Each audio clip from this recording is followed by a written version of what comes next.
Well, howdy there, Internet people. It's Bo again. So, today we are going to talk about the history of the 6th. It's not written yet, but we already know the possible storylines. We know where it goes from here. It's one of those things that's happening during the hearings as I watch people's responses to it. I have to wonder if people really understand the historical significance of what occurred on the 6th and what's happening right now. A lot of people are looking at this through a very partisan, very limited lens. They're thinking in terms of the next election rather than in terms of American history. This was a major historical event. It will probably be as transformative for the United States as Pearl Harbor was.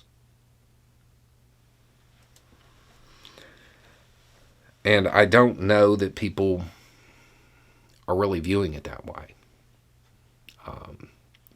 And the thing is, there are historians that are going to document the actual story. They're going to make sure that the real story is available for those who want to read it, right?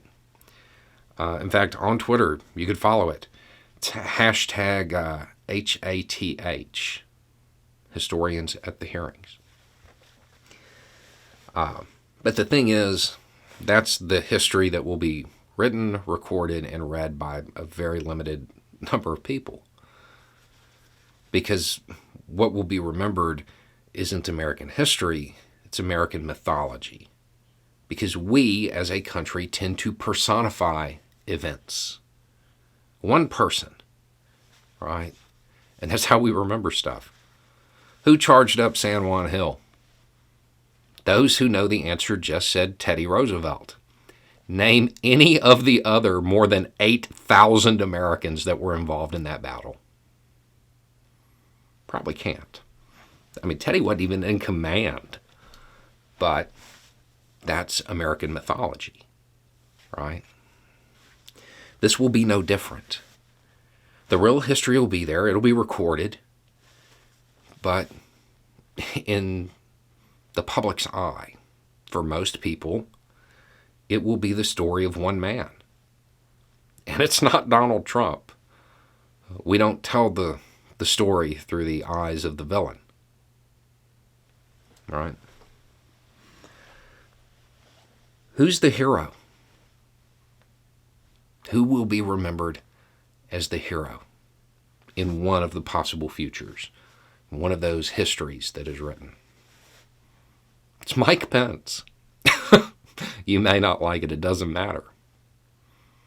He very well might go down in history as the man who saved the American experiment because he wouldn't cooperate with the attempted coup. Single-handedly, with the opposition who wanted to take him out 40 feet away, he stayed and made sure that everything was conducted and concluded. That's going to be the story. One possible history. Mike Pence. But that version of American mythology, that's not set in stone yet. Because that's assuming that the American experiment actually was saved that day. And it very well might have been. Or it could be viewed as the beginning of the end. January 6th could be viewed as the beginning of the end. In which case, Pence gets remembered as the man who showed courage the day of, but then couldn't find that courage again to really put down the authoritarian threat to the republic.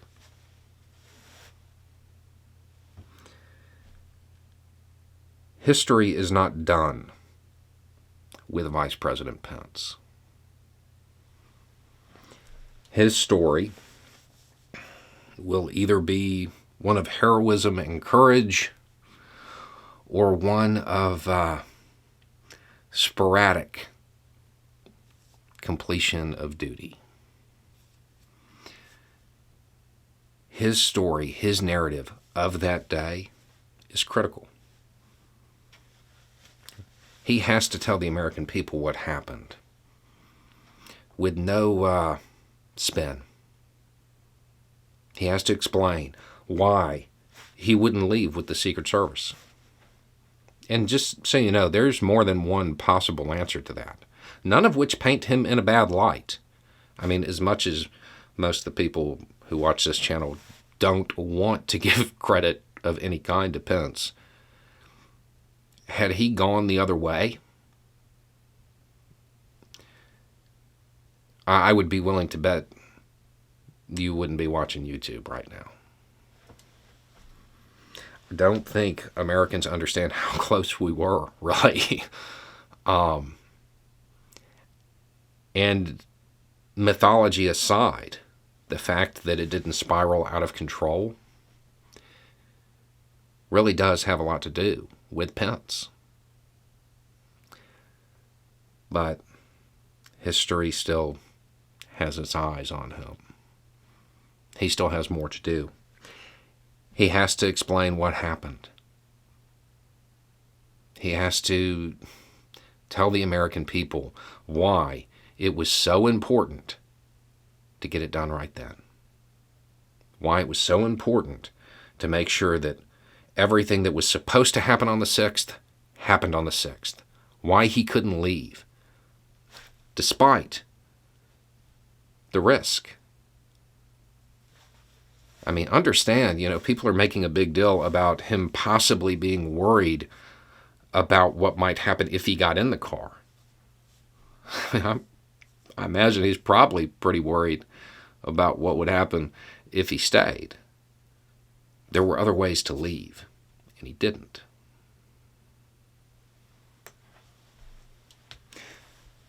That's a really important piece of this puzzle, and it's one we don't have the answer to yet. We don't have the answer to that question, and we need it.